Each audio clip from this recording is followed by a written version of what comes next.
Today is Tuesday, March 28th, 2023. My name is Brian Engelman, And I'm Blake Walley. And I'm Stephanie Jackson. and this is the Agree to Disagree show.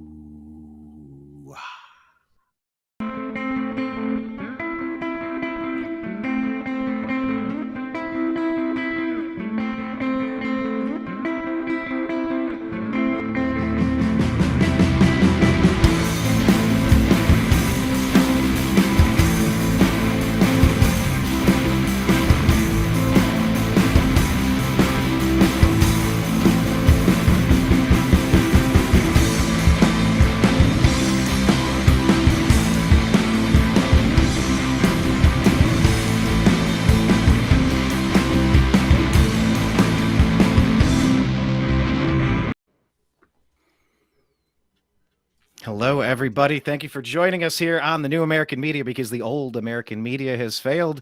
All right, we're back. We got a million newsy things to discuss. Blake, how have you been? How was your weekend, sir? Weird news story. Otherwise, And Stephanie, good to hear, Blake. Good to hear. Stephanie, the latest with you. How are things on your end? Welcome back. It's been a hot minute. Yeah, thank you. I'm doing good. I was sick, but I'm all better now. And I had a good weekend, except that I fell on my arm while dancing. So I think I sprained my wrist. So I'm doing this show with one arm. So I feel quite proud about that. How are you, Brian? One armed. Well, I mean, there's nothing like making you appreciate having two arms because I've been typing and Definitely. copying and pasting like all day long. I'm texting. I'm like one-handed. Everything changes. I had a shoulder Oh, surgery. yeah. And when you got to go lefty instantly, you're like, I don't know how to brush my teeth with this. Like you're like hitting your eyebrows. Like that's not how you brush your teeth. So what kind of dancing? You're like excited in the moment. You're at a No, quinceanera, or you were like just dancing to music. And it was at the because of my Brazilian rap. restaurant. No, it was actually in my house. My rug had it's not perfectly flat, and I kind of my foot stepped in a weird way, and then I fell down on my arm. And I didn't think it was that bad, but my arm has been in a sling now for a couple days. So I don't know. Hopefully it gets better by like this Friday because I'm going to Phoenix Suns game, and regardless if it's in pain, I mean, I'm going. So. Yeah, I mean it was KD that injured his ankle like during Yeah, warm-ups too, right? yeah, and it was just warm up. Yeah, it's You just guys are sprained both his ankle. Yeah, I totally. It makes something me. in the water. Yeah, I don't know yeah, what's it's the going on. Arizona sun doing it. No, no, but yeah, it just spraining my wrist. It really made me really appreciate athletes more. You know, when you see these NBA stars just Mhm. falling, Devin Booker, and like how Kevin Durant sprained his ankle. He missed. I mean, it took weeks for him to get better, and it just shows you like how valuable your body is. You can't take it for granted. But yeah, KD's coming back this Wednesday. We're excited. So Yeah, it'll be Cavaliers have fun. clinched the playoffs. We are sitting at the 4 seed in really good. I think we're like the fourth best team in all of basketball. I mean, we're right up there where the Memphis Grizzlies are with their record. I mean, we got a shot. I mean, we got a strong front five. I mean, we got two 7-footers that'll remind you that you're playing the game of basketball, not just taking jump shots for a Nike commercial. Like you got to go in there and earn those points up against 7-footers. So yeah, well, hey, welcome back. Glad you're fighting through that. Want to say welcome to everybody in the chat room, including let's see, Dreamer Ultra, MJ Sedona, and everybody else. So let's jump into the story, shall we? There's a million things to cover. We'll go right off the top with the biggest story.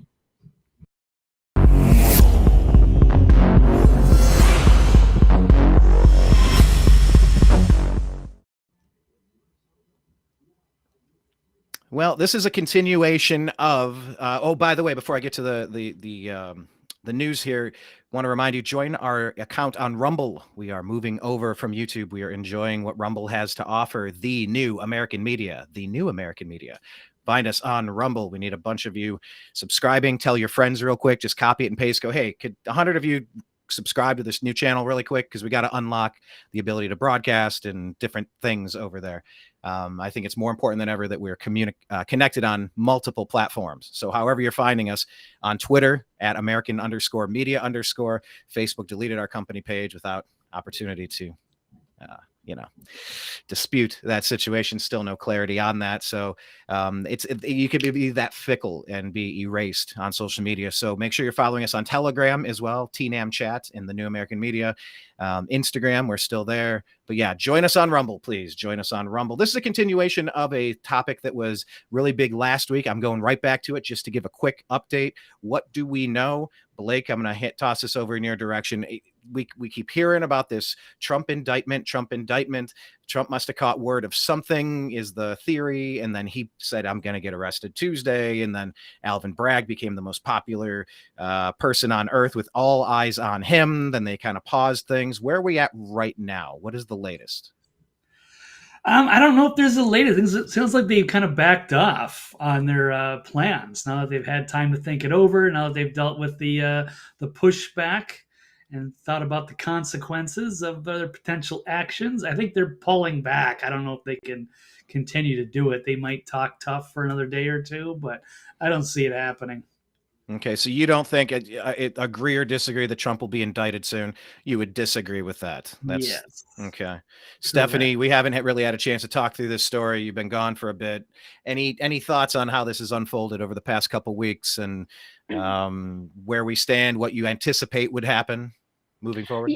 Yeah, definitely. I would have to agree with Blake. Nothing's going to happen. It's just all talk, honestly. It's he's a great marketer. I mean, he's having so many more people coming to his rallies. Everybody's talking about him. You're not hearing nothing about DeSantis. You're hearing everything about Trump. So it's just going to promote him even more. It's just what Chris Rock said, like, this is very idiotic coming from the Democrats. This is just going to make them stronger. And I believe since this talk about this indictment and being supposedly arrested, he's gained like $1.7 million in donations. So this is just making him stronger than ever. And he's just fighting back with the Trump power he always has. This is typical Trump, and he's just the main topic in the headlines. Yeah, and Trump, the quote about him is, well, with Chris Rock, it was essentially like, when you arrest Tupac, he sells more records. That's how this works. Arrest Tupac, You're going to sell more albums. Yeah, if you try to ban 2 Live Crew, guess what's going to happen? They're going to sell records. That's how this works. And that's exactly what's going to happen with Trump. And Trump has said this a lot of times. He says, they're not coming after me because I'm me. They're coming after me to get to all of you. I just happen to be in the way. Like I'm kind of in the middle of the insanity. It's all pointed at me and I'm fighting it off because they're trying to get all of this onto you. And you're just kind of seeing it. And you're seeing Ron DeSantis really shrink in the moment. And, I mean, he really had an opportunity to be like, hey, I'm the governor down here. I think it's pretty clear what's going on. We'll station the National Guard around Mar-a-Lago. You're not trying anything in my state with one of my residents. And it would have been such a power move, too, to be like, yeah, that's one of my residents here in Florida where I run things. That guy who doesn't have power, like he could have been smart about it. He's not smart. He's getting advised by Paul Ryan, by the Bushes, but you got Soros backing him. You got all sorts of groups. he's predicting that Ron DeSantis is going to win. He calls Trump a pitiful creature.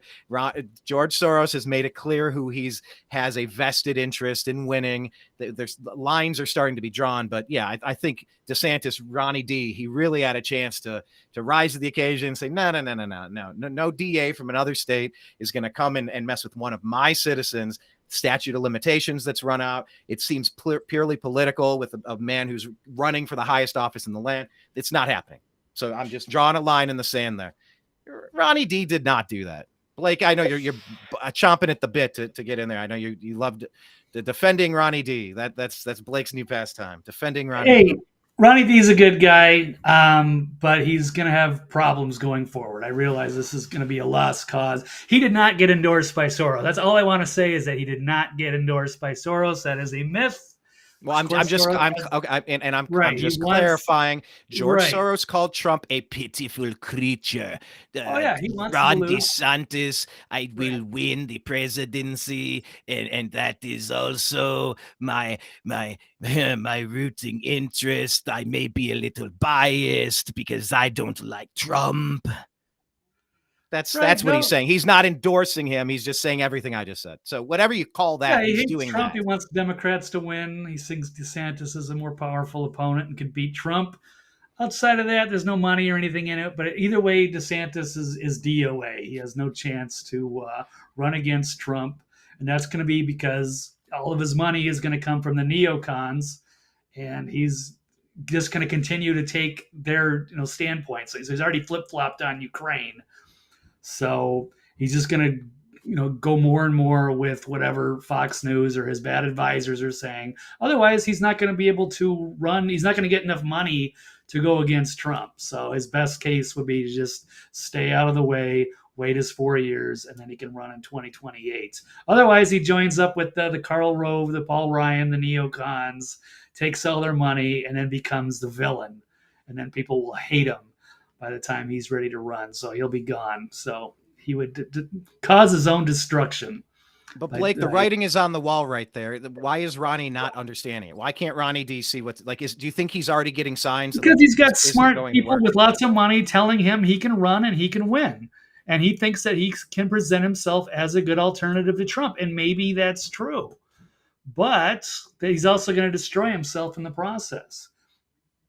So it's a lot. Timing is everything. They say in real estate, location, location, location. In politics, it's timing, timing, timing. Yes, when Ronnie D was at the top of the world, Florida blew everybody out. You know why Florida blew everybody out? That's exactly what happened across the country, except they have really tight restrictions on what they actually count and how they run their procedure. Or it was viewed, all the people that were smart from all these crazy places like California and New York, they fled to Florida. So then it bumped everything up by 20%. And there was a massive red wave in the election because everybody fled to the freest state in the union. It's just, there's a lot to unpack. There's a lot of angles to this. And I like Ronnie D too. He said a lot of great things. Perhaps the most important, though, is the stuff that he's not saying. That's been my contention. Final thoughts on this topic before we move to the rest of them, Stephanie? No, you guys said everything that needed to be said. You nailed it right there. Perfect. Just go to the comments real quickly on this particular topic. MJ Sedona saying Trump will likely not be indicted because if he's arrested, it will unite the Republicans. And once Trump is arrested, all bets are off. That means the Biden crime family, Clintons, etc., can be arrested. Oh, that is the theory, Jocelyn. That is the theory, is that, oh, Lord Almighty, you have walked into the spider web. You want this? Guess what? Here it comes, except truth is on the other side. So fingers crossed there. We'll see how that plays out. She continued, 90% of the people in Manhattan voted for Trump. If arrested, his peers wouldn't put him in a 6x10 cell, but they will support the arrest of the Bidens. Yeah, I mean, he was Mr. New York for a really long time. You continue, the Secret Service may not allow law enforcement to handcuff the former President Donald Trump. They will stand down.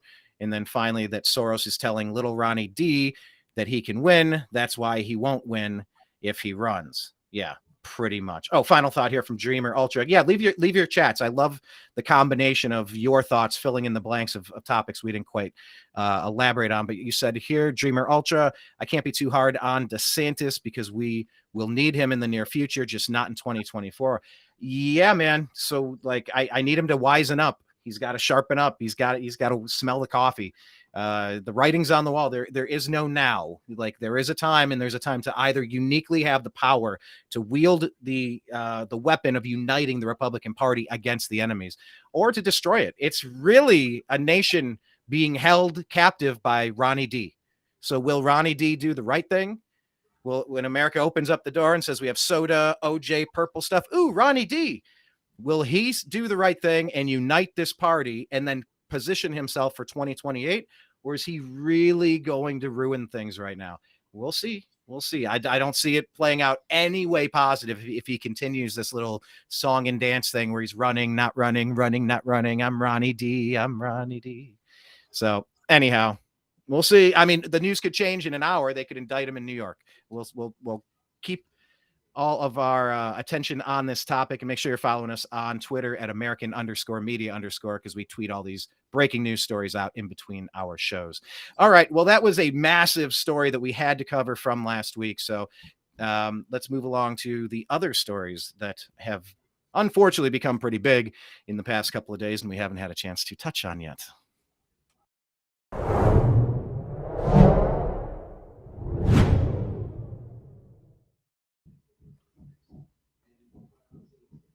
Well, here we are again. We're back to this song and dance. It's a unfortunate tale as old as time. It feels like it's been with us as long as we can remember. I do believe there were times where this wasn't the normal. But yeah, we got another situation with a shooting in a school. Blake, you want to get us caught up to speed on where we're at with this and what the inevitable politicization, how do you say that word, politicalization or politicization? Turning this political, we all knew that it was going to happen, but walk us through what we know and where the Dems are trying to push this now. Well, unfortunately, there was another mass shooting, public in a school, and right behind me here in Nashville, Tennessee. Of course, yeah, it's very divided media between the left and the right, divided as usual. This time, it's always the left is in favor of gun control and blaming the guns, or hopefully they can blame some kind of white nationalist or something for the shooting. But then the narrative switched when we found out it was actually a different sort of person with pronouns. And it was maybe a leftist that went into a Christian school, shot 6 people, are dead. And fortunately, the police are pretty badass, went in there and within minutes took out the shooter. So no further damage was done. But here we are. Yeah, it's like a broken record. Every time there's a shooting, it's liberals and conservatives freaking out over the issue of gun control. And today I'm wearing my shirt. Actually, I bought this in Tennessee. First Amendment defines us. Second Amendment protects us. I think that's the way it is. But the concern here is, of course, that if they really do make massive changes on gun control and get rid of assault weapons or whatever, that could be pretty devastating consequences down the road. So if the government decides to crack down on their political opposition. But and another terrible tragedy. So we're still unwinding now. The shooter was supposedly had I don't know if they said a manifesto or something. We're still trying to dig into the details. Unfortunately, that's not available yet. I would like to know what this person was thinking. Now, they were a former student, 28 years old was the shooter. Let's see if I can remember everyone's name here. Audrey Hale, who had drawn a map. Although I would definitely remind you that I'm totally fine not using mass murderers' names. I guess maybe it's different if they're dead, but I really like to avoid using the name whenever possible, just in general theory. Like if they're trying to ruin a whole bunch of things on their way out, I don't want that name to become famous for some reason. I don't know if they're even going for fame. I'm still trying to figure out what the motive is and why would you go back to your old school, but it's got something maybe to do with the Tennessee governor, changing laws, and they're kind of protecting. They had problems in Knoxville with, drag queens and kids, and they've also trying to stop, transitional surgeries for kids. So Tennessee has gone out there to say, hey, we're going to try to protect our children, and which has not gone over well with some of the more radical leftists in the country who are fighting back. And this may be connected. I'm not sure in exactly what way, but a horrible thing. This does not get the message out in the way that this person intended, I wouldn't think. So now we're trying to kind of piece everything together. And right now it's just still in the early phases of so. Yeah, and I'm looking at something Cat Turd tweeted out here, and it's showing Colorado Springs, Denver, Aberdeen, Nashville, all these different shooters identifying as non-binary, trans. some of this is allegedly, and in most of these cases, you give it 72 hours because whatever you think the story is, like, you're getting bad reporting, and let things sift down and settle. I don't like sharing too many pictures and information. Like, I just kind of want it to settle down in general. But I mean, we've never lived in a universe that has been so fixated on that topic of gender identity. And there seems to be a lot of incidents that are connected to. You should show that picture. I don't have it. I've seen it. I thought I had it on me. I don't. Well, I'll hold off on that one because, like I was saying, I just want to double check that stuff on there is accurate. You know what I'm saying? Like, if you're outing these people, percentage wise, and it's not against any of the the people in the trans community, but it's just showing that if some of these recent shooters happen to be in the trans community, that's a pretty high percentage of mass shooters than they would like to admit. So that's pretty terrifying, and that ties into this. It's like a day of rage or something coming up. There's Day of Vengeance, and they're kind of being radicalized, and they're showing a lot of this kind of LGBTQ community with wearing the T-shirts with the assault weapons. It's like they're declaring war on regular Americans. So they're adding. Keep in mind, they're also adding a plus. In the plus, you've heard MAPs as part of that. Some do, some don't. Yeah, you gotta let's define the group for what the group is, because if you want to talk, Stephanie, we're kind of going on and on there. I mean, yet another day, another shooting, and then another push to disarm the Americans. You're there in Arizona. I mean, what's your take on all this? Well, I just want to say my condolences to all the victims. It was, I believe, like 4 kids and like 3 adults, something like that. I just want to say sorry for the loss of their lives. That's very saddening. And I was watching an interview this morning of this. They were talking about like what made this kid do this. Well, not really kid. I mean, it's 28, but to do this in your middle school. And they said that's a really long time for grievance for 16 years. So psychologists that are looking at this, they're saying there is something bigger there, that there's some connection, and something happened between him being in middle school and being 28 that was probably something dramatic, and he that was his way out. And it's just incredibly sad. Weapons is not the problem.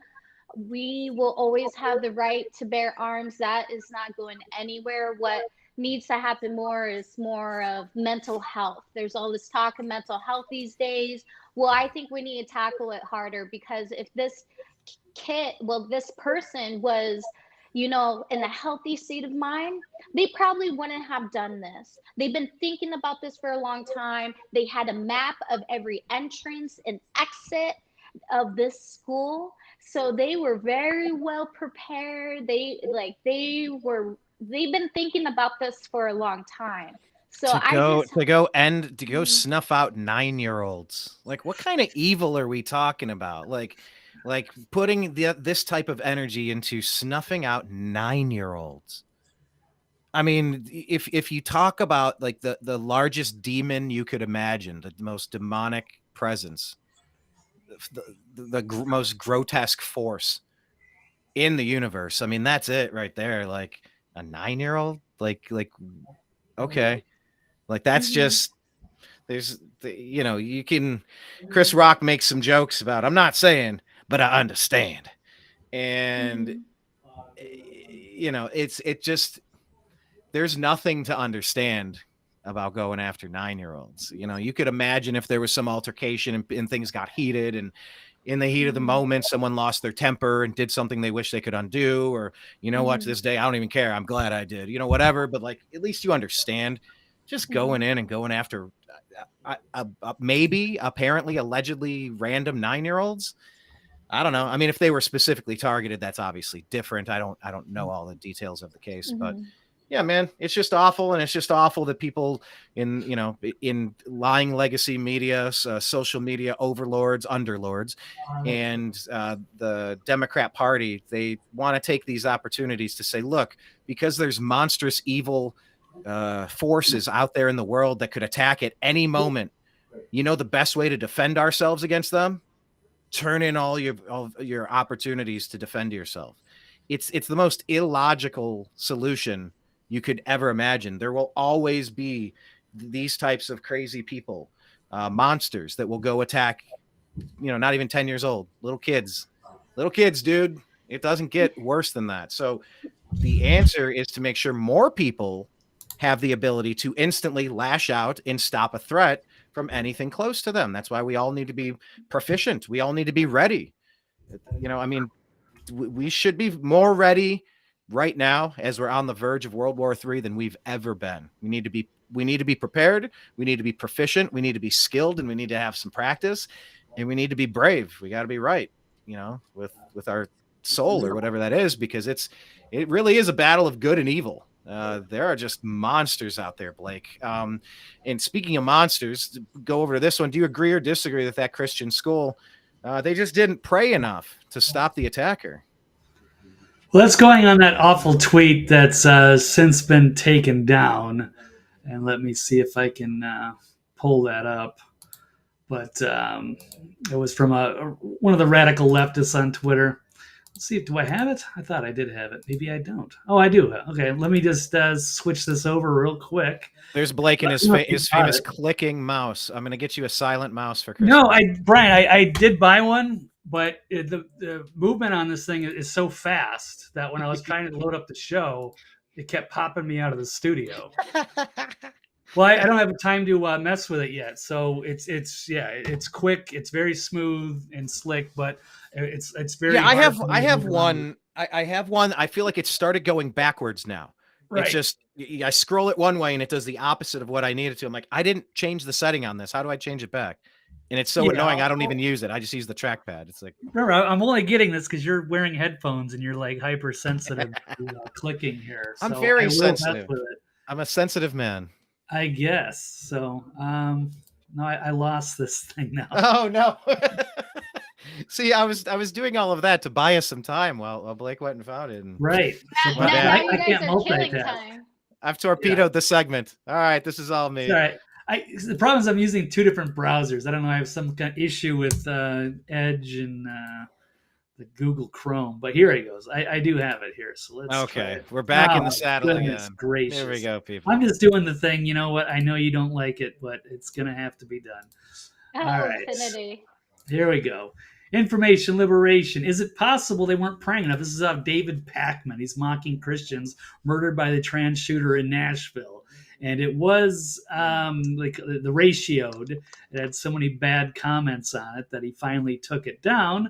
But this is according to this radical leftist by the nut job in Nashville, mocking the victims, asking if it's possible they weren't praying enough despite being a Christian school. This was his hot take.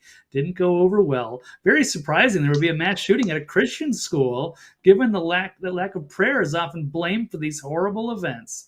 Is it possible they weren't praying enough or correctly despite being a Christian school?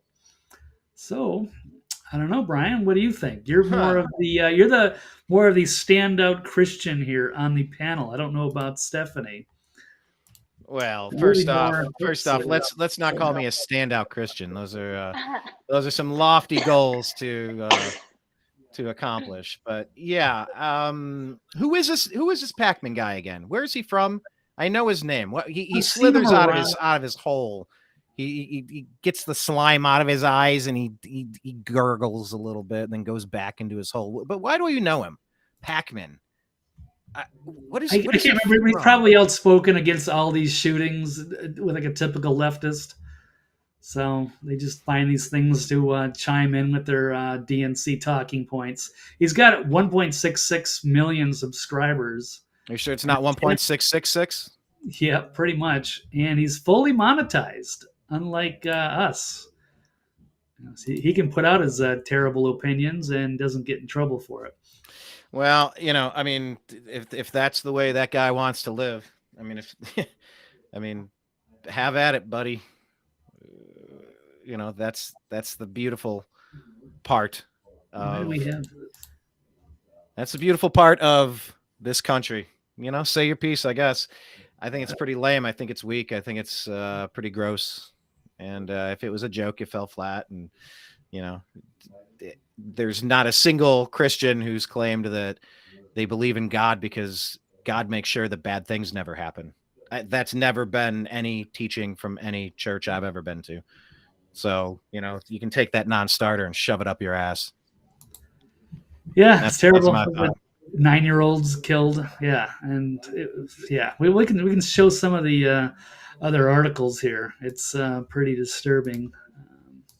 Oh, I could only imagine the worst of the worst. Let's amplify the worst of the worst. We're manifesting the worst by showing it. Well, this is we have to talk about this stuff. We have to talk about it. Now this is this person was claiming, I mean, therefore I am. It's a sock puppet, but they're saying the trans movement is turning to terrorist organizations. Now this is one of the shirts that they're wearing around. So it seems like they're fighting back. They're proudly armed, and I guess they're going after, Americana. So it's pretty bad there. We've got chilling final messages from the Nashville school shooter has been revealed.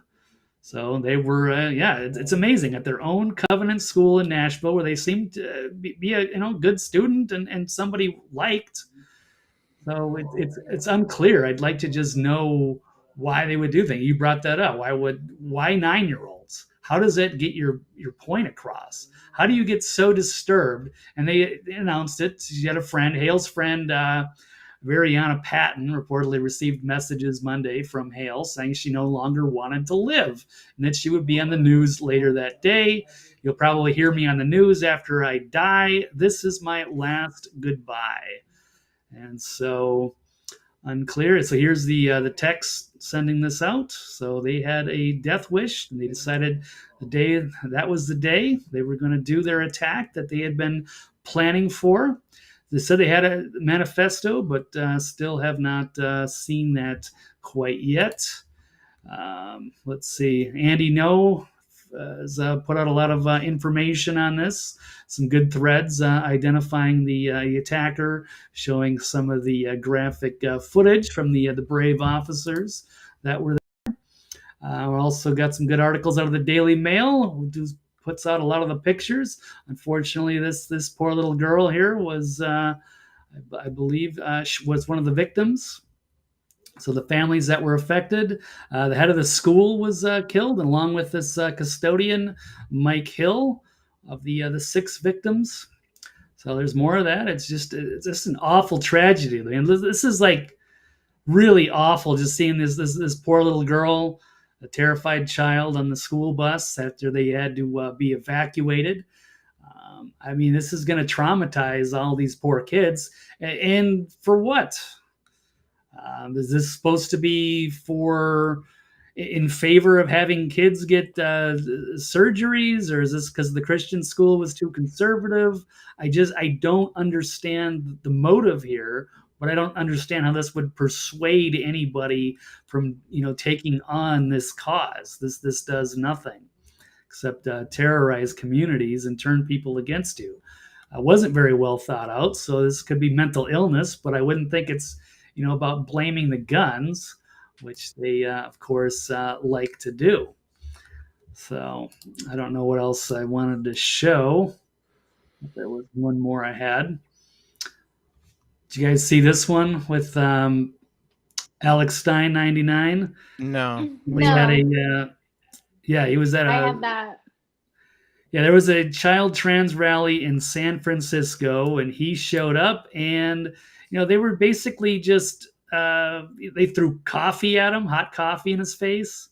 They didn't have anything to say. There was no conversations that took place there. It was just go after Alex Stein. Well, he's an outspoken guy, but he's not really a a dangerous person. You think you could just have people, come up and have a conversation or to explain their cause. But I mean, they just look at that. I mean, it's just cowardly. So I don't even know what people are standing for when you're unable to, articulate what you're upset about. So, yeah, he's kind of a troll, but he's not really, that bad of a person. And so they could have a civil conversation and joke, but that's not what they're after. So, and then we've got this other really disturbing thing. Let's see. This is the Trans Day of Vengeance that is coming up. That's going to be in D.C. So somewhere between in a few days from now. So March 31st, April 1st, over the weekend. They're going to be in D.C. alongside with firearms training.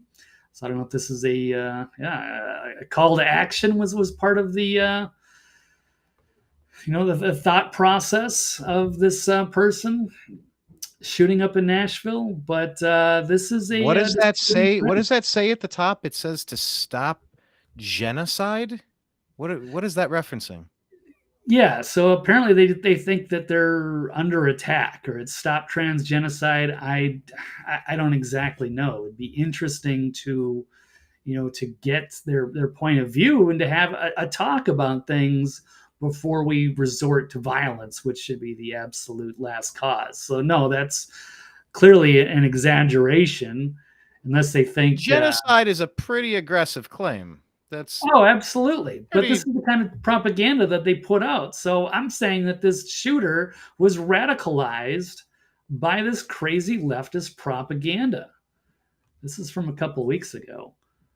But they're ready to take to the streets with guns. I mean, killing 9-year-olds. I mean, this is just awful. So, Stephanie, what say you about all this? I mean, it's been a really strong push over the past few years to really fixate on this issue. I don't understand with all of the major infrastructure issues we have in this country, fiduciary issues we have in this country, the geopolitical issues we have in Ukraine, and now that we've combined Russia and China somehow, congratulations. A lot of push here. How are you unpacking this, Stephanie? Well, I definitely feel bad for the transgender community when they said now they are fearing for their community because more people are going to go after them because of the result of this. So for them wanting nobody to go after them for them being transgender, because now this is the poster of transgenderism, whether you agree or not, this is a fact that it's a reality of how it's being portrayed in the world. It's the same way of don't go after our guns. The gun wasn't the problem here, and also the being transgender isn't the problem here either. It was something deeply personal, something with their brain, mental health. They were not in a happy state. They were not thinking correctly. And it was just them as an individual. Maybe they were bullied when they were in middle school. Maybe there was a student in middle school that really scarred them for life. Who knows? But I mean, it seemed like they were having a great life. You're 28, you're able to be what you want to be in this world. They did their transition, and I'm all for that. I have transgender friends. They're most wonderful people I know. But this here, don't go after our guns, and we shouldn't go after the type of non-binary or transgenderism. You're allowed to be what you want to be, but it's the mental health issue is like, I just hope we find out how did this happen and prevent it from happening again. And it's not going to start with removing our guns. And to be honest, I think the gun companies are behind every time a politician says we're going to remove your guns, because gun sales go up. Everybody's heading to Cabela's. Oh, I gotta get those 22 bullets. I gotta get this rifle. But we'll always have our guns. The people who are profiting is the gun companies now. It goes up every single time. Obama, when he did the bill, get rid of certain weapons, and then you have a president who doesn't re-sign the bill. It's just really saddening to see this. Well, one of the We talk about mental health, and we talk about medicine, and we talk about proper treatments. We've gone through 3 years of trying to figure out COVID, and everything kind of getting back to health and safety and treatments. And I know, Blake, one of these stories you had pulled up here regarding whether or not the state should take kids from parents who refuse transitions. In the case of this person, the early reports in Tennessee, it's what was it? It was a woman, biological woman, who may or may not have been taking male hormones and identifying as a man. Is that the preliminary reports we have here? Yeah, I still don't know. So we get the manifesto now. The what we just referenced is actually from my home state of Minnesota, and I can pull that one up. So that is. Oh yeah, definitely different story with the refusing transition. I guess yeah. I'm just drawing the connection that as we're trying to unpack what causes somebody to act in an unhinged demonic way. I mean, if you pump somebody full of hormones, if they're going through a treatment, I mean, there are things happen when you start combining those chemicals together, when you start mixing that in the lab. I know selective serotonin reuptake inhibitors were one of the major topics, one of the major points of study for a lot of the previous shooters, maybe a decade ago. It was really like, is it the SSRIs that is it the psychotropic meds that these guys are on, guys and girls that these people are on, that's causing something to snap where they're acting out really bizarre, violent images, fetishes in real life. So, I mean, there was a lot of looking into that. And then it's also, if you pump somebody full of testosterone, I mean, you're changing their physiology. You're flooding their system with something foreign, something brand new. And what happens when you do that? So, I mean, now you have this in your state where, there's some parents who are refusing to go along with their underage children's wishes to maybe transition into something, and they're saying, no, we're not going to participate in that. And then there's pushback there too. What is this story, Blake? Yeah, I mean, it could be dangerous in ways we don't really understand. I wouldn't have any idea. So I don't know if this part of the motive. That's why I want to figure out what exactly is there a manifesto? Is it like, hey, if we weren't so like religiously conservative, I could have gotten a transitional surgery when I was a kid, and then I'd be happier now as an adult. I don't know what's going through that person's head. And as a 28-year-old, you would expect them to grow past that, and they seem to have a good career as an artist, and they, somebody that was liked to some extent, had talent, had other things that they could do. And there's other ways of getting your message out without just totally snapping and, attacking your own school with people that were good people in your own community, and children. Like, what do they have to do with any of it? But there is, there's pushback going on with the different states, and you're seeing a contrast here between Tennessee, who has said, no, we're not going to do this to kids. We're not going to transition them like that. But then you've got Minnesota, my home state, who has a lawmaker putting forth a different point of view here. I will pull this up because it is right on point here. So Minnesota lawmaker it's a transgender representative that could strip custody from parents who don't support a child's transition. Wow. How terrifying is that? You send your kids to school, and maybe you've got some woke, crazy leftist teachers or whatever who think maybe your kid's not the wrong sex or something. And then you know what it reminds me of, Blake? As you just painted that picture, and I'm envisioning, the bright blue hair, the bright purple hair, the pink hair of a teacher in class. And it's like being raised Baptist. We were talking about Christianity earlier, and in certain denominations, it's like, well, can you win any souls to the Lord? Can you bring any people to accept the Lord Jesus Christ as their personal savior and win their soul to the Lord? I think there's a component of that. I don't have any way of guessing what percentage, but I'm certain it's more than zero.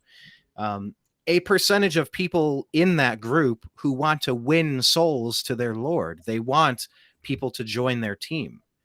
and you have people in positions of power having access to these children to guide them along a journey to convince them of any sort of thing. I I think this is unfortunately an important issue to talk about. These kids are, Yeah. they're completely vulnerable, and you feel like there are people proselytizing their religion to these kids. And it's like, whatever you do when you turn 18, man, have at it. If you're harming no other person, get as many face tattoos, join whatever, do whatever you're going to do to yourself. But before that, I mean, there's a thing called child abuse, and kids can have a lot of ideas, and that doesn't mean, I mean, the kid thinks he's Spider-Man. You better not let him jump off of the garage roof. I mean, this is a pretty bad, but he says he's identifying as Spider-Man. Yeah, he just watched the movie. He's excited about it. So let's jump off the roof. Let's not. And this is a radical position now. I'm not buying it. And this thing is a little too on the nose. Some people say when a story is a little too weirdly specific. There's this Tennessee push to stop these types of things, and then all of a sudden this perfect, totally weird story comes out. It feels. Do we even mention the lady who gave that impromptu press conference behind him that felt very? Did you watch that video? I haven't played it yet. Oh, yeah, I saw that. It looked like it was suspiciously set up. I don't know what we were watching there, but I don't know. I don't like anything about this story, Blake. But I'm sorry. Back to Minnesota. What's going on? They're saying the parents shouldn't. They should lose their custody. I mean, has there ever been a bigger reason to want to get your kids out of public school, other than have you ever seen a better example than that statement right there?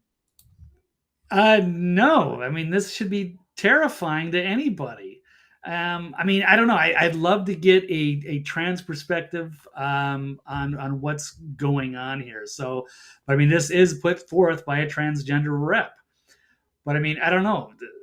It's complicated, but at the same time, it's just having the state have the power to take kids away from their parents, to have transitional, gender surgery, is just hard for me to wrap my head around. But I'm not transgender, so maybe some of them regret not being able to convert sooner. But then you have a lot that regret the surgery after. And we talked about this a couple weeks ago, that maybe they should have the right to sue if they, decide that they were, manipulated by, woke teachers, pushing their beliefs. But so gender affirming, this is a quote from the Lee Fink of the Democrats. Saying the gender affirming care is life-saving health care. I don't know if that's kind of debatable. Fink told reporters ahead of the debate in the bill, according to a report, withholding or delaying gender affirming care can have a dramatic impact on the mental health of any individual who needs it. Rates of depression, suicide, substance abuse are dramatically higher in transgender and gender expansive individuals who lack access to care. Those numbers are higher with care, without care. Those numbers are higher, period. Yeah. And trying to say that the numbers are higher, or implying that those numbers are higher because they are being denied hormone, body altering chemical cocktails that are going to shut down how your body's designed. Whether you want to be something or not, your body's designed to operate a certain way. Diesel gas, regular gasoline, electric cars, steam-powered engines, they're all designed different. If you try to put steam in your regular engine, that's not going to go well. Diesel in your regular, there's different, you can't plug in your diesel. That's the electric. You're designed to run a certain way. I don't know. That is such a stretch to say that, to make that implication. Stephanie, what I don't know. Maybe you might have a different opinion on it. You said you supportive of all of that stuff. I mean, are there any caveats as far as what age? Do you think people once they turn adults and they can make these adult life-altering decisions that are irreparable or irreversible once you start doing this. Do you think a kid should have the right to do that? Or do you think that's only something an 18-year-old should be doing there? Because I mean, people are concerned that they're being groomed by teachers and they're being encouraged by the medical profession, and it's being pushed through Netflix, and it's kind of everywhere you turn, it's a rainbow vomiting on you, and you're like, oh man, I'm just trying to, geez, okay, this again. Thoughts? Yeah, I feel like no matter what I say, it's not going to be the correct answer, and somebody out there is not going to be happy about it. I don't think anybody has a correct answer about the solution of what we need to do about this. I mean, are the parents wrong or the kids wrong? Are the kids right? Is the parents right? I mean, what do you do in that situation? I mean, one thing we do know for sure is like when you're a kid, you don't know nothing about life. I mean, your brain doesn't fully develop until you're in like your mid 20s, late 20s. You know, so it's all these years of thinking, oh, I'm this and that. Like I believe Angelina Jolie's daughter for a while wanted to be called a boy name and then dressed like a boy, and now she's dressing like a girl and acting like a girl. So it's I mean, how can you tell when it's real or when it's a trend? Like for example, the show Euphoria on HBO Max. You know, that whole show is about, you know, it was a very big deal about transgenderism. There's been people who said that that show helped them with their mental health and prevented them for doing suicide because it showed this journey of this transgender girl and like all these things these kids are going through, but nobody really shows or talks about it, and they show in Euphoria. It's, you know, evolution and society changes over time and over time, and this is a new topic and this century, and you know, we're not going to have it right. You know, there's going to be a lot of errors, but the fact that we're having this school shooting that happened here, we need to really kick it in gear and help prevent this, because this should not be going on. I mean, in Israel, they have it armed bodyguards always protecting the schools so that nothing like this could happen, because the school is a sacred area. You should not feel threatened or even have a chance of any threats coming in. It's a sacred area for learning and peace. And it's just saddening to see these lives taken away. It really is. It really is. So, you know, within the first 72 hours of these stories, we're unpacking a lot of stuff. Yeah, I don't know what the right answer is, but yeah, we have to talk more. That we have to have a good, peaceful reach out with the trans community before things escalate any further. We've seen the pattern. We know they got a, you know, vengeance plan this weekend, and we need cooler heads to prevail. I just want to get inside their heads and try to figure out how do we prevent this, or what age do they know certain things. And, you know, how many of them are happy post-op surgery and how many are, you know, unhappy? Where do we find that line where we can agree on how to go forward as a society, as a culture?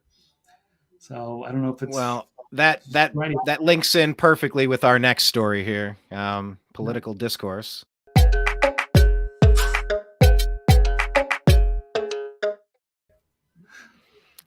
Don't hurt yourself dancing, all right? Oh yeah, you only got one good wrist, okay? Re-aggravate it, yeah. Would we agree or disagree that it's more admirable to kill people than shout them down? Blake, we'll start with you. What is this in reference to? This is a nice peaceful comment right here.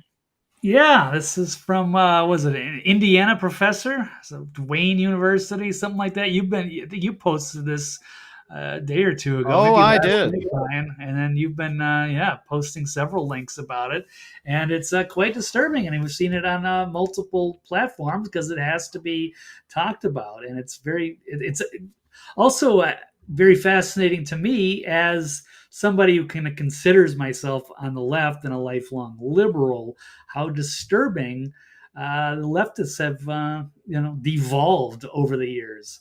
So let's see if I can. I'll pull this one up. I know, Brian, you probably have an article, but I will just grab this one for now. Oh, I thought it was right here. Okay, so leftist professor suspended after calling for murder of conservative speakers. Only suspended, by the way. Only suspended. That, like, how is this not an instant termination and criminal charges for incitement? Like, I mean, hold on here. Like, suspended? It's like, also a paid suspension. I'm sorry, what? They got a paid vacation, basically. What? Yeah, no, that's true. So what was the exact context here of this nut job? Well, as a professor at Wayne State University, Wayne been State. Suspended. English professor. Okay, his name is Stephen Shaviro. Wrote about freedom of speech on college and university campuses. It's in regards, I believe, just to speakers that come in, the conservatives. So, like the Daily Wire people want to go make a speech at a university. And they would call homophobic or transphobic. Or we could talk about, Alex Stein 99, who is out in Frisco. They do make these cameos, and they do talk about their cultural ideology. But it's weird to see. They used to be protected. We always had, freedom of speech, and interesting to hear other points of view where you can, disagree with things. But now it's just, straight up violence or death threats, or, preventing them from even speaking, which I'm confused by. But and he's just, said the quiet part out loud. He thinks it's more admirable to kill a racist, homophobic, or transphobic speaker than it is to just simply shout it down. And it's also in reference to a historical problem, or an example that happened a long time ago. An exemplary historical figure in this regard is Sholem Schwarzbard, who assassinated an anti-Semitic butcher named Simon Petluria rather than shouting him down. And then the guy was acquitted by a jury, which found his action justified. Well, I don't know exactly the context of that from back in the day. Obviously, it's powerful if the jury goes along with it, but I don't think that's going to happen in this country in this day and age where we celebrate freedom of speech. But it's a little bit out of context. But the professor is on leave now. So I won't play that. It's not that great of a video, but it is disturbing how this is going on campus, and he's telling university students this kind of stuff. And it's weird because they always think that the right wing are the fascists, but it's clearly the leftists who are just crazed authoritarians who cannot engage in civil debate, so they resort to violence. And back in the day, as a lifelong liberal, I used to look forward in the 90s, the 2000s. Oh, bring me your best conservative. Bring me your Ben Shapiro. Do your best, because I'm going to eat their lunch in front of them. I will just destroy them with superior ideology from a Democrat in the early 2000s, going against all the religious hypocrites and warmongers and all of these, Republicans and conservatives I did not like. But now I'm actually kind of on their side, and now it's the leftists that have gone just completely deranged, radical leftists who are presenting themselves as a danger. They can no longer debate. So, and they've changed so much, and they can't. They'll get humiliated and embarrassed by engaging. So now they're just hey, let's just prevent them from speaking, or let's have violent attacks. It's just cowardice of the highest level. I'm embarrassed to even be associated with these people. I don't know what happened to this country, but it is not the country I used to know. So anyway, so that's terrible what this guy said. And he should be fired. Absolutely. And he's explaining himself. What is the matter with him? And he uses one example and is spreading this as we've had shootings, as we've had violent attacks against, Daily Wire people or whatever.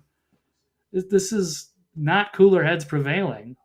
No, it's not. Jocelyn types in here, remember when it was okay to disagree with someone and still be their friend? And Stephanie replies back, that's what this show is about, the Agree to Disagree show. Stephanie, do you think as well, would you concur with Blake? Would you say that this professor needs to be removed from his position immediately for these egregious comments? And we need to kind of restore the civility of our public speaking space where we can have robust conversation instead of threats and intimidation? Mm-hmm.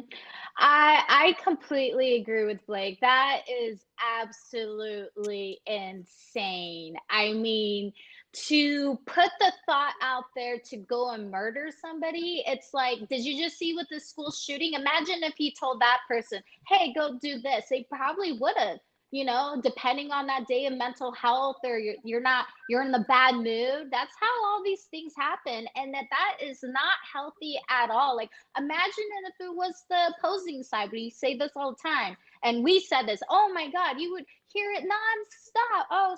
Oh, Blake said that, they should go murder this liberals, because they're ruining the country. I mean, you want to hear the end of it. But to entice violence and to murder somebody, like, that is childish. That is very immature. And it just shows, like, okay, I'm done with this conversation. It's just like a bad toddler with a bad tantrum. That's what he sounds like. If I didn't knew this was like a professor, I would be like, it sounds like a 4-year-old or a 5-year-old because they didn't have their tablet right away. He's just a whiny little kid that is not being, a prestigious professor that he needs to be a role model in society. That is not healthy, and that is not cool. I mean, he should not ever even have a job ever again. I mean, to tell people to murder somebody because they don't have the right political view, I mean, that is not right. That's what they're doing in the Middle East. That's why they've been having wars for centuries and centuries. We want to move on from that and have a peaceful earth. Yeah, and it's just like what Jane Fonda, she was on with The View. Blake, I know you remember that one, and she suggested the same exact thing, right? I mean, this is it's almost like there are talking points emerging from the left right now. They're staying in lockstep. They're talking about murdering political opponents. Like, they're just, it's coming out of them. That? Oh yeah, a week ago. Really? Wow. That's crazy. Yes. And now we're probably going to hear with somebody else because now it's a trendy thing to say on their end. And that's not cool. Like, that's not right. It's not fair. Yeah, when I was younger and as a student, and some of these conservative speakers, like if somebody like Ben Shapiro would come to the school, we would want to go just so we can heckle them or refute their points. That would be the thing. But never were like, hey, let's just prevent them from talking, or let's perform violence on them. This country has changed, and the left has changed dramatically. Well, the right has changed for better, but the leftists have gone just full radical, and they're drinking their own Kool-Aid, and I'm afraid that they're going to get radicalized more of these people, like this shooter. With that kind of mentality, they're causing a lot of damage. So right, and this is the clip I was referencing. We can remind us that this is now not a one-off professor. This is something that has happened a couple of times now. This is Jane Fonda on The View. Let's make sure we have some volume here. Okay, it should be all right. We're not going back. I don't care what the laws are. We're not going back. You can hear this, right? I think the women will rise up. That's the activist. That's Jane. And she probably will get a Nobel Prize. But it's the truth. Very soon. It is the truth. I'm not going to do it. Besides marching and protesting, what else do you suggest? Well, it doesn't a lot of happen murder. overnight. It's not a miraculous. What did you say? Murder. She's kidding. Wait a second. She's just kidding. Don't say that. That's you don't know. They'll pick up on that and just run with it. worst. She's just kidding. It's Murder. Well, let me talk to you about. She's kidding. We're not going back. There you go. Suggesting murder. Blake, you said you could hear that. Stephanie, you could not hear that? Yeah, I couldn't hear for some reason, but I just checked the YouTube channel. I think the audience was able to hear it because I was able to hear you, but through the stream I didn't. So, but I'll hear your take, Blake. Blake's takes. Well, she's radical. She's with Ted Turner, so she's into the whole eugenicist type of thing. So yeah, she's gone off the deep end in a way, and I don't know. I don't want to take it too seriously because The View is a kind of a dumb show in that regard. They don't put out the best takes. Interesting to see Lily Tomlin there, but I think I don't think she was on the same page with Jane there. But well, there we go. I mean, that's the state of the world that we're in now. Okay, two more topics. You got 2 minutes each, Blake? Yeah, I got about 4 minutes and I got to bail. All right, let's skip the transitions. IRS visiting Matt Taibbi's home during the testimony was just a coincidence. Agree or disagree, Blake? I'm going to disagree with that. So it looks like they sent him a message, little kind of a witness intimidation, but he was already there. It's pretty transparent. How often does the IRS actually just visit your home? Like he's like some huge entrepreneur or something, and that he was engaged in something. He's a journalist. I'm sure he makes money off of book sales and stuff like that. And maybe his tax return is a little more complicated than the average American. But I find it questionable. And it was like under 2 different years, I believe.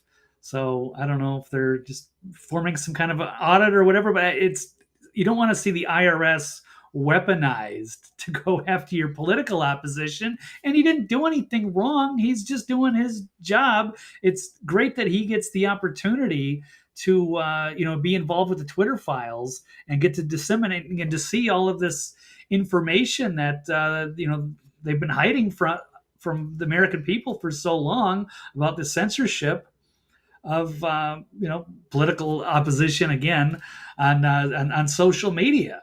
So it's breathtaking, and all he's doing is reporting on the tweets that are going around and what people are saying. So if Adam Schiff's office calls Twitter or emails them and tells them to take down content from one of their rivals, that's important news. But if we go after Taibbi, he's basically shooting the messenger. I don't think he's really spun it in some kind of a partisan way. He said it's both sides, but that's the reality of the situation, and they're embarrassed to have people know that. Yeah, they've been censoring and silencing and shadow banning and playing little algorithmic games against their opposition. It's gone on far too long, for years. It deserves to be exposed. And instead of saying our bad, we shouldn't do that, they're just going to send the IRS after you. And this after they, talking about getting, 87,000 armed IRS agents to, with the American people. I mean, this is, we're going into this totalitarian era, and it needs to stop before it. And gets, he's testifying at the weaponization of government meeting. I mean, it couldn't be any more on the nose. Blake, we'll get your take on that in a second. Stephanie, Blake, final story: dollar dumping. Will the market look very different in a couple of weeks? On your way out, final thought. I wasn't even sure if I put that out. That was in light of leader of Kenya. Talking about how they're getting off the dollar. You're seeing the rise of the BRICS nations. You're seeing, that's Brazil, that's Russia, that's India, that's China, that's South Africa. You're also going to see Syria, Kenya, Zimbabwe. You're seeing, and Iran. You're seeing a lot of these countries that are going to start pulling away from the petrodollar, which is the world reserve currency, the American dollar, and it could be the beginning of the end. So the leader of Kenya was,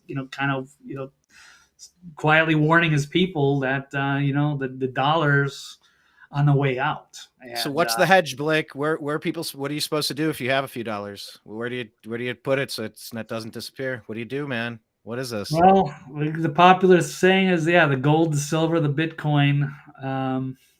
Just in case, try to put something away if you can, because the dollar could collapse. It looks like it's happening. Some people are saying it's a few weeks to a few months. Our banking system is out of trouble.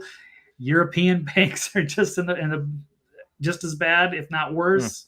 And it's the beginning of the end of the American empire. And once the dollar collapses, that ends so much of the way of life we've had it, but we've become so corrupt, and people aren't, they're turning on us. It's not the America we used to know. We're not the good guys. But it's not us. We are the good guys. It's the Yeah. deep state who seized control of this country, and they need to be shown the exit. Like, they're messing everything they touch. Everything they're doing is making things worse. You're fired. It's just time to go. Like, the globe is clearly telling you we're done. Like, we're done with this stuff. The writing's on the wall, man. Like, I'm sorry, you're fired. And who's the guy that likes to fire people on national TV? I don't know. We'll see. All right, Blake, I know you're on the way out the door. We appreciate you. Where do we follow you on Twitter? TV's Blake Walley. And you can also follow me at thenextlevelnews.com. I will have the show posted there later. So thank you, everybody. Good times. Bye, Blake. Great job, guys. And we'll see you next time. All right. See bye. you, Blake. All right, Bye, there he Blake. goes. Stephanie, we went right over top of your response to Matt Taibbi, doing the Twitter files. What any thoughts on there, on what Blake had to say about that? Any thoughts on your own? Well, it's just so funny. Like, the day he talks about all of this to Congress is the same day that happens. And, the same agencies, these high level intelligence agencies, he went after them and they're going after him now. And the thing is, he is a freelance journalist, so there's always like funny things with your taxes, especially with that, but it just makes you wonder that he's like poking the bear, and now the bear is attacking back because he did talk about the FBI and the CIA and Elon Well, if Musk, maybe if they would stop messing around with everybody and screwing things up, we wouldn't have to call them out into public. If you just sit in the background and stay apolitical and actually make our country succeed and make things run properly, then you could continue that position. But since you're betraying that trust and going political, you've really become a political hatchet artist. And that needs to be called out for all of our civil rights.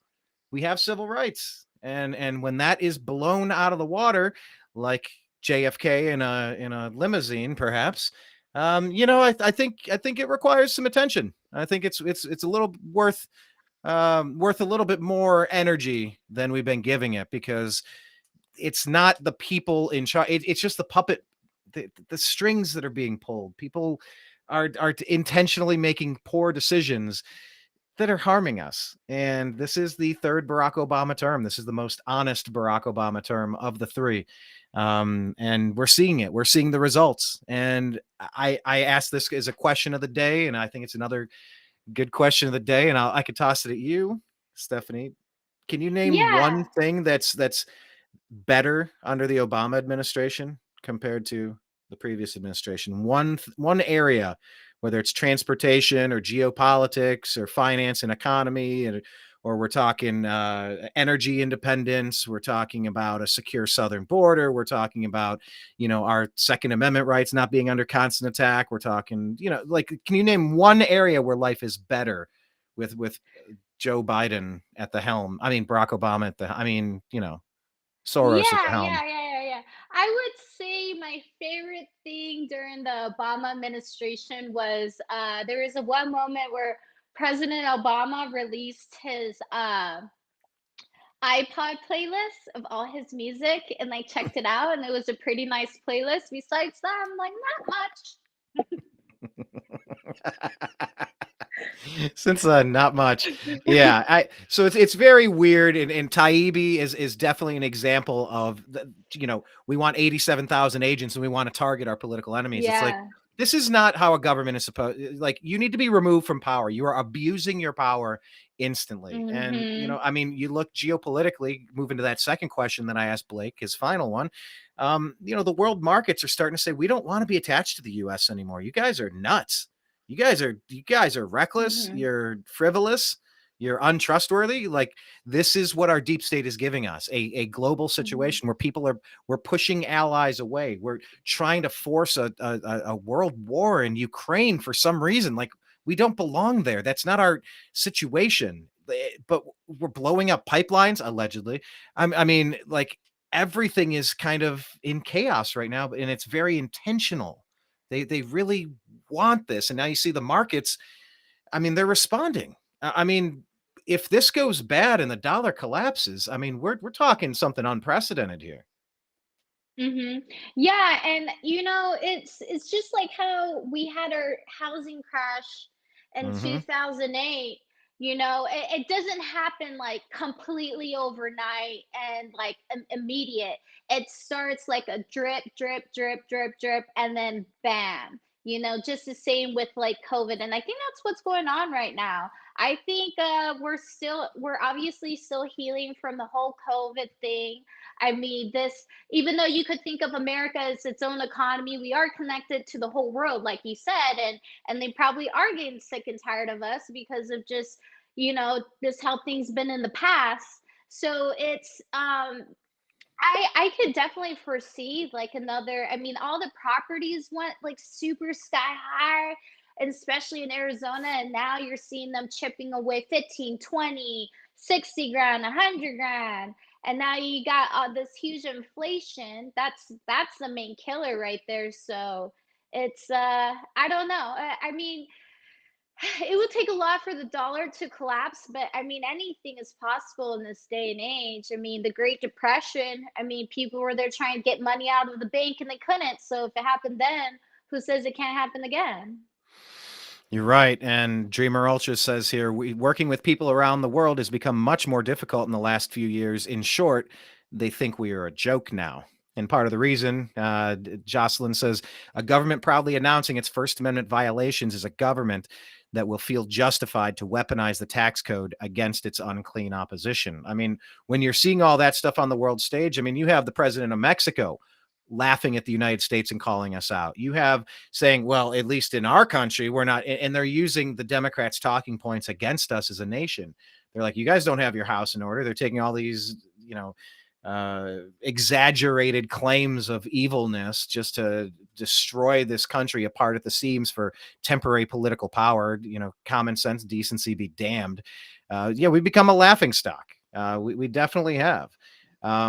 Jocelyn asking, what's VP Harris doing in Africa? Trying to beef up the dollar? All right. Yeah, good question. Saying it's time to stock up, prepare for massive inflation before buying silver, gold, buy anything you need to live during the coming summer. This summer, we will see riots over food and energy.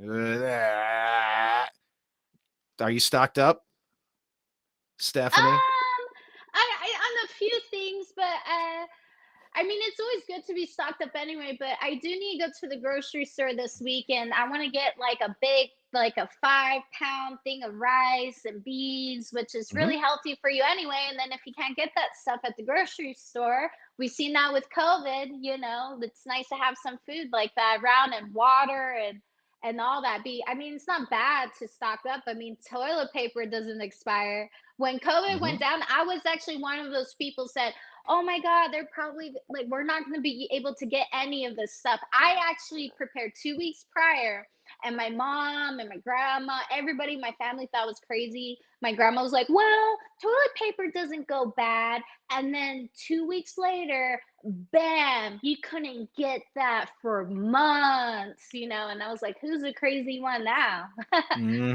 Yeah, and it's always maybe a good idea to just get a couple extra cans, get a couple extra Yeah, bags, get a yeah, couple doesn't extra, hurt. yeah, and just to get a little bit more, save it, like just get ready. I really, I feel it, man. I feel it. Every show we do could be our last. Jocelyn continues, the dollar has already collapsed. We just haven't realized it yet. Just do the math. Mm. She continues, by July, she ponders, you may not be able to do any banking. I mean, could you imagine? Could you imagine? That's Oh, kind of that where would be we're. horrible. That would be like what's going to be the strong leaders in this if that ever does happen would be all this cryptocurrency. You can't use your money from your bank, but you can use your Cash App and buy something with your Bitcoin. Mm-hmm. And then Post Joy here is agreeing with MJ Sedona. That rattle you hear is the death rattle of the US dollar. I mean, we gonna find out, aren't we? We gonna find out. Yeah. Well, geez.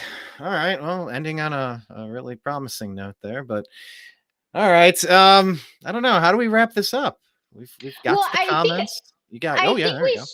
I think we should really talk about, let the viewers know the next time we're doing the show that it will be this coming up Thursday, and that would be 3 p.m. Eastern time, your time, Brian. Yeah. Oh, So also 3 I could advertise. Yes, 3 p.m. Eastern time, same channels, but make sure you follow it because Blake had his stuff suspended. So really quick, go to youtube.com/the new American media and subscribe to our channel and look over, 12 years of awesome content. At American_media_ on Twitter. Twitter being one of the last free places to exchange information these days. We started a new Rumble account, so go subscribe. And, if you like what we're doing, copy the link and send it to 10 of your friends. Put it in one of your groups and say, hey, can you guys support this dude? Like, us, we need to get some subscriptions over there. We're posting the content because YouTube is not an honest business partner. We do have the Agree to Disagree show. It's a private group on Facebook. If you find it, you can add it and say, where did you find us? Just say, I watched an episode, and tell us what we were talking about on today's show, and we'll let you in. And yeah, I mean, it's important to do that. And I will advertise that it looks like next week I'll be doing a special broadcast. It won't necessarily be an episode of the Agree to Disagree show, but it will be an interview. It's going to be on psychedelics. It's a topic that I've been very interested in. This was somebody in the liberty movement who I've known for many years. Never actually met, but that's kind of how it goes in this liberty movement. You find people that make sense and you connect, and you're like, all right, that's one of my people. All right, let's talk. You're my kind of people. And so, yeah, before I confirm the date and the time and anything, I'll double check with her, but there should be an interesting show coming up next week. And then I do really want to get to the unhappy hour shows. I know I keep saying it, but it's sports time. I am a sports guy. I love commenting on this goofy sports themed, just this nice time waster. You're going to a Suns game, and the Cleveland Cavaliers have clinched their position in the Eastern Conference, looking top four. Yeah, so it looks like the Phoenix Suns are going to we're gonna play you. So you were right. You made the playoffs. We're gonna make the playoffs. It's playoff season right around the corner. And what's the fun thing, about this is, like, sports is so much fun. So many people on this and I'm sure you agree with me, Brian, is that, they say, oh, sports is a distraction, it's a waste of life.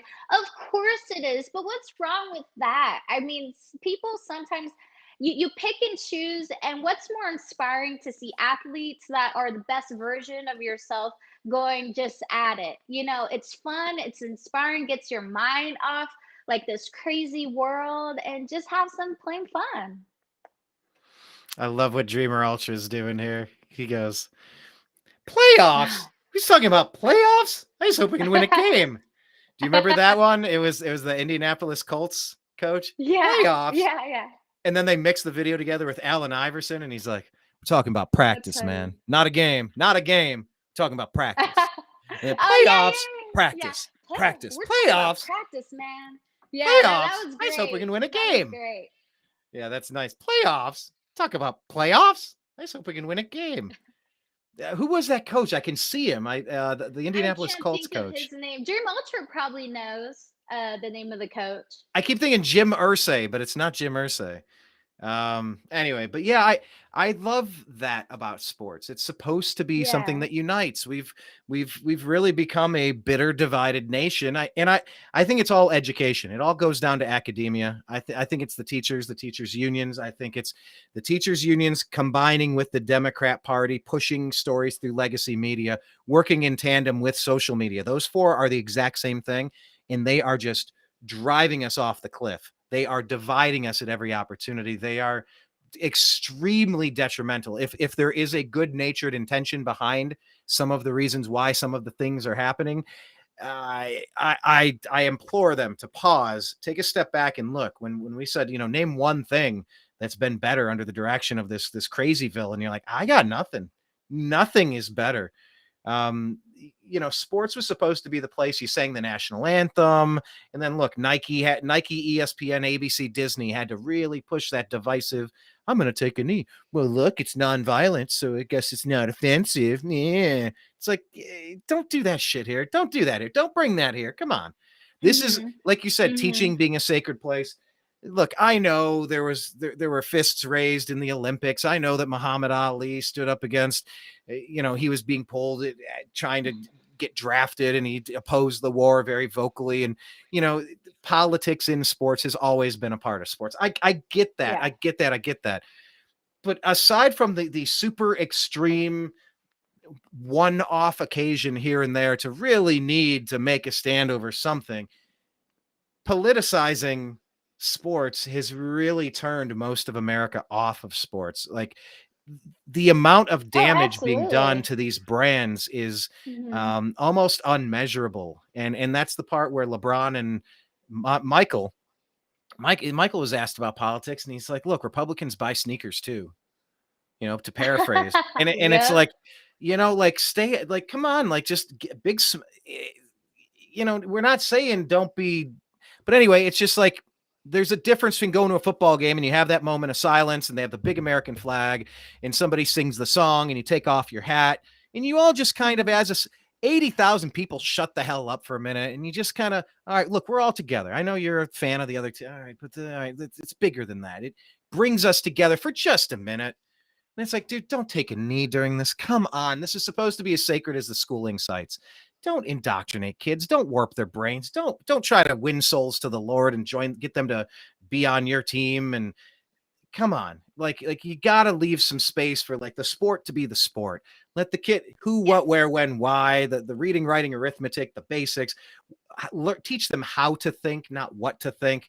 Like, we have to push for these types of things in the country if we're ever going to save it. And it's a shame. It's a shame that it really is the religiousness of divisiveness, the religion of divisiveness. And it's just like, some people, they're only happy when it rains, like the garbage song. They're only happy when it rains, and they just kind of live for the chaos. And we got to start demanding more from our teachers, the ones that are saying ridiculous stuff, from the athletes that are trying to really make the sporting experience unpleasant to the point where people are just tuning leagues out. They're tuning sports out. They're just over it. They're like, if that's the way it's going to be, I don't need to get lectured by MSNBC here. I'm tuning in to like get away from the day. And it's stuff painted in the end zone. It's on the back of helmets. It's like, well, how could you be against racism? It's like, nobody's against racism. Nobody's against you being against racism. Nobody's in favor of racism. Like, but like this heavy-handed, nonstop, relentless attack of like, we have to keep pushing this agenda. We're going to push it. It's in your face again. It's in your face again. And you're like, I'm trying to unwind and have a soda pop and watch this game. Like, I put $10 on it on my app. I'm trying to pull the parlay, just having fun. So, I mean, some of that's been lost. But yes, the reason those sports movies are the best, it's because people from all various backgrounds in life, wrong side of the tracks and mortal enemies, they come together through two-a-days, and now they're brothers on the football field, and they go out and they win a championship for their state. Like, we've seen that movie 1,000 times because it feels good. It's like, look, we're better than this.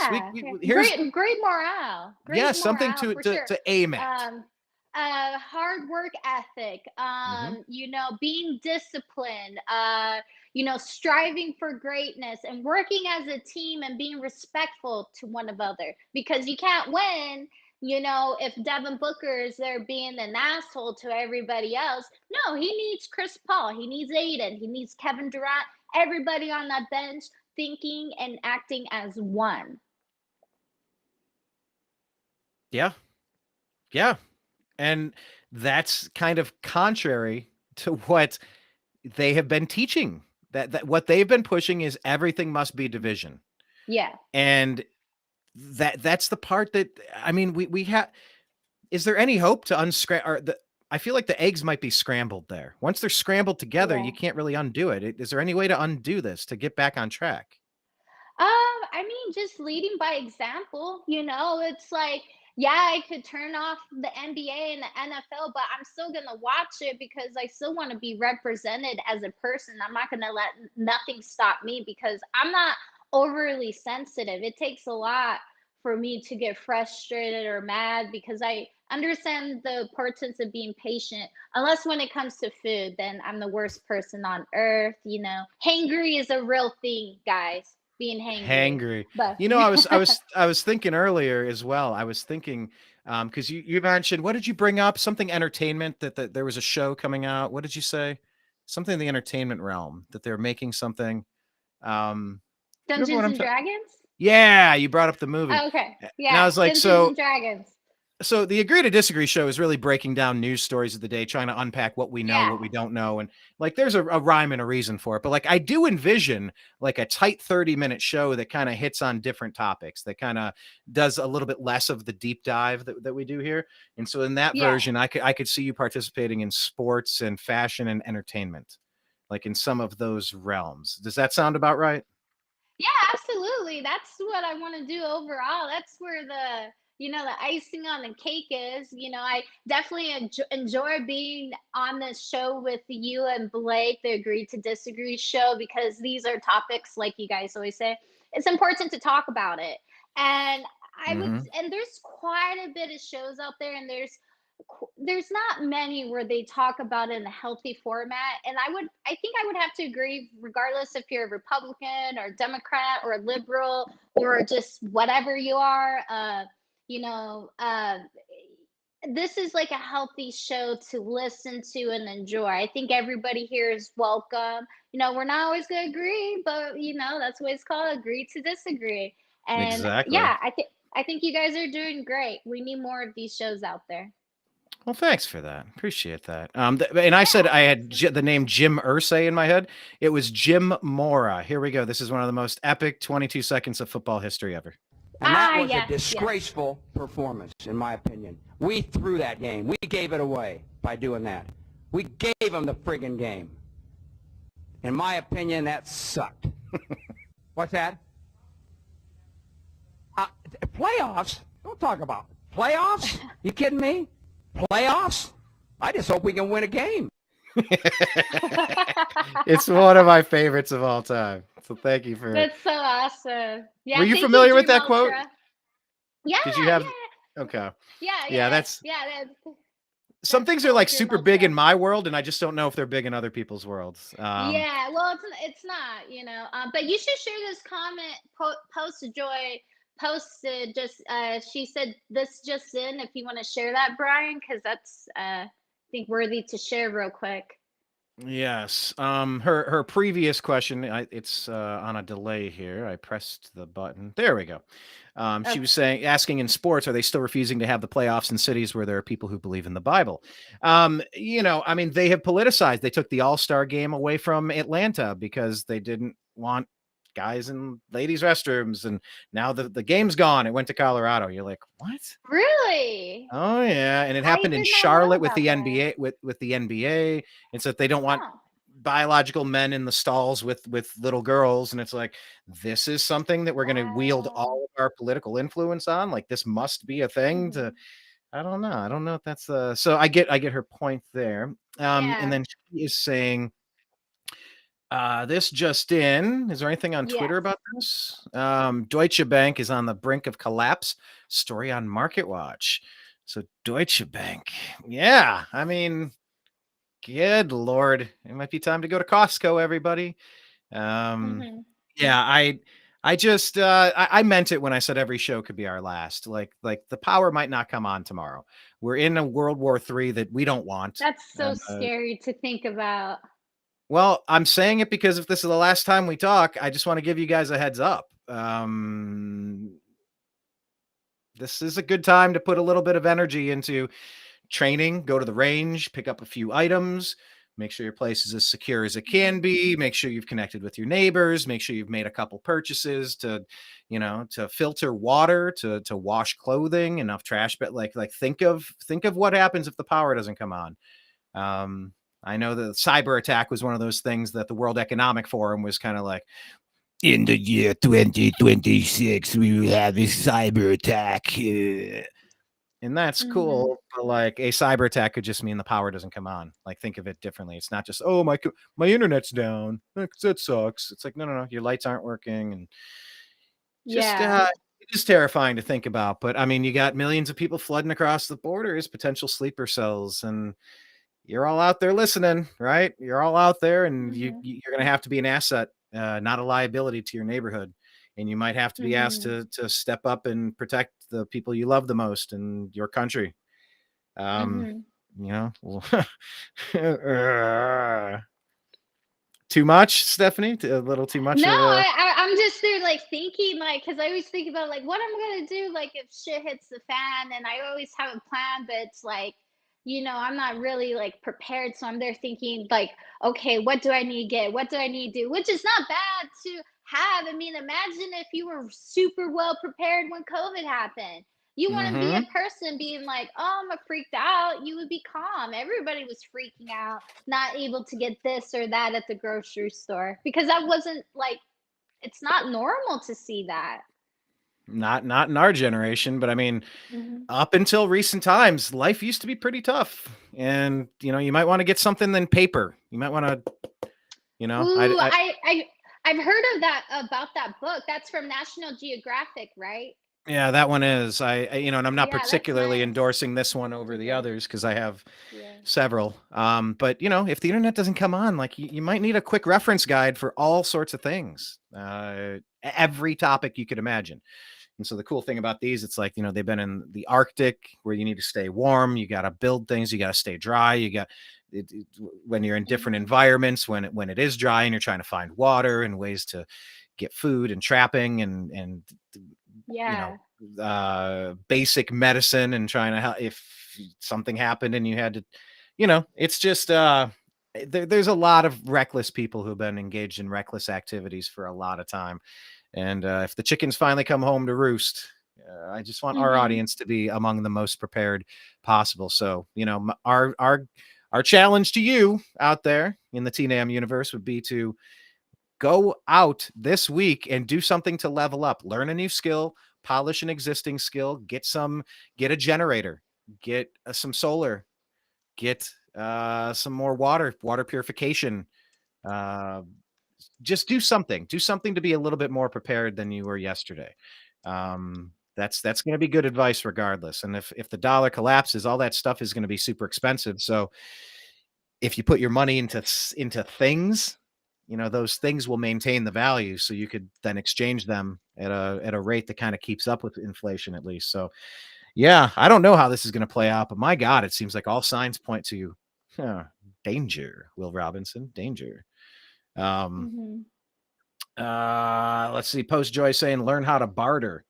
Do you barter? Do you go to garage sales? Do you trade? Do you go to any trade shows, any flea markets, any estate sales? Barter. I Do you barter do. with neighbors? Like, they have chickens, No, so you get I eggs, do you'll give them not. Like tomatoes. where I live, it's like I live very like downtown Phoenix. And so it's like I don't really trust my neighbors. Like if I was in a different neighborhood, maybe, but I've talked to a few, I exchanged numbers, like, hey, if you ever need anything, let me know. I'm next door. But it's like everybody keeps to themselves. But it's like, I don't know, something like that happens. I'm getting the heck out of Dodge. I'm getting out of the city, going out, in the deep desert in a secret location I know of. And yeah, this hope. That this also reminds me of if anybody has HBO Max out there, I highly recommend watching the show The Last of Us. It is so good. I haven't seen a show this good in a long time. And it's about survival, and I'm not going to go too into it, but it's about like, kind of like the end of the world type of thing. But I like watching shows like that because it keeps you on your toes in the back of your mind, like, hey, this might can happen one day. What would you do if you were in that position? I mean, the biggest threat is going to be other humans, trying to steal your water and goods. Like, I hope we're going to be ethical to barter, but there's going to be people who are not going to barter when they have nothing to barter with.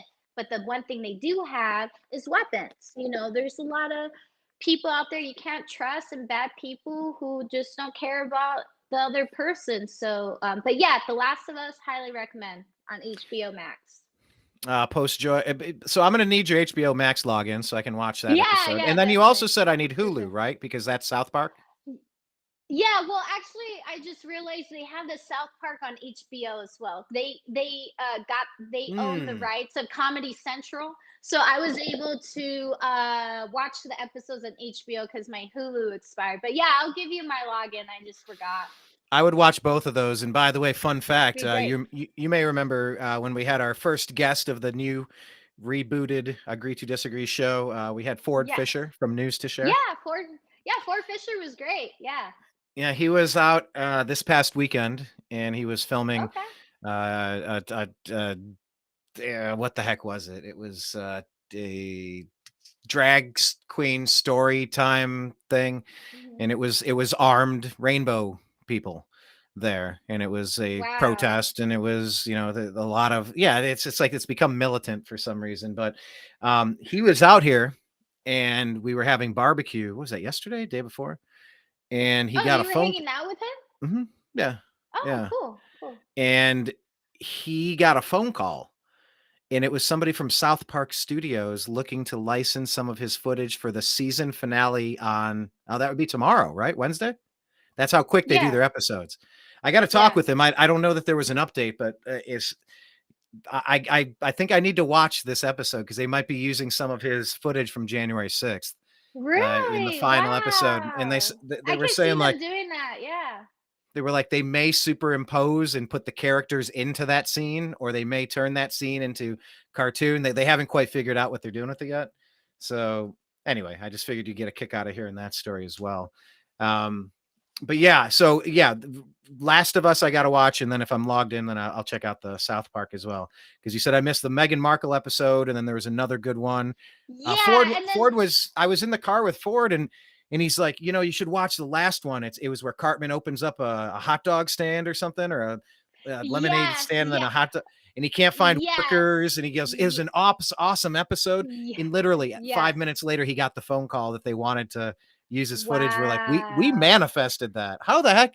We You literally know, just had a hey, we that was live in the weird. simulation. We live in the Yes. simulation. No, I know the episode you're talking about. I just saw it and I agree. Like, I mean, South Park, they always kill it, but this season they're really right on the nail. And like you Yeah. said, they do it so quick. So Like, fast. I when love it. like all this new stuff that's coming out, they're talking about it, they're not holding back. I Hmm. mean, but yeah, I'll send you the login. But if they really do that, you should bring like Ford Fisher back on and tell him about his experience of having that footage on South Park. Like, that's really cool for him. So good for Ford Fisher. That's Yeah, I, awesome. I I hope it pans out. Like I said, I haven't had an update in the past day, but it was very promising Sunday evening, and he sprung into action and gave him access to the file, and Lord willing, yeah, that'd be a fun feather in the cap. Post Joy here is saying get seeds, heirloom seeds. Yes, that is good information. I need to ramp up my garden this season. I have a few things in mind, and if I can do these couple of things, I will drastically improve what I'm able to grow. Uh-oh. Um, the question for Stephanie, who's dropping her earbud and only has one working wrist to reach down and pick it up with. Yeah, I'm Uh, sorry. the question from Post Joy is, can you live out in the secret place for 3 months without going back into the city? Yeah, that is a good question there. And a lot of the experts say, don't bug out. You got to bug in. But, depending on your circumstances, if you can get to somewhere different, if you can extricate Hmm. yourself, and if you are sufficiently prepared, and if you do have, like, there's a lot of ifs, there are some circumstances where that makes the most sense. So yeah, secret place, Yeah, three yeah. months. Can you last? I mean, I would say yes, but thinking about it now, I mean, I want to do everything I can to make sure I could be okay. I'd rather be well prepared than not prepared. But my Yeah. biggest fear is just other people. It's not going to be all like stars and rainbows. Everybody's gonna. It's not going to be in a safe environment to be around people. It's not.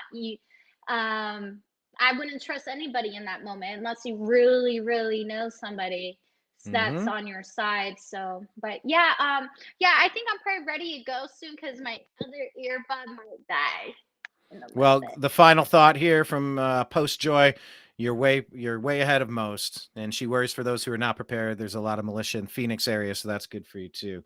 Yeah. Look, just take a little extra time, get yourself a little more prepared tomorrow than you were today, and go from there. All right. Well, thank you for joining me again, Stephanie. Where do people follow you on Twitter again? Yeah, so you can follow me on Twitter with 5 E's and the letter J.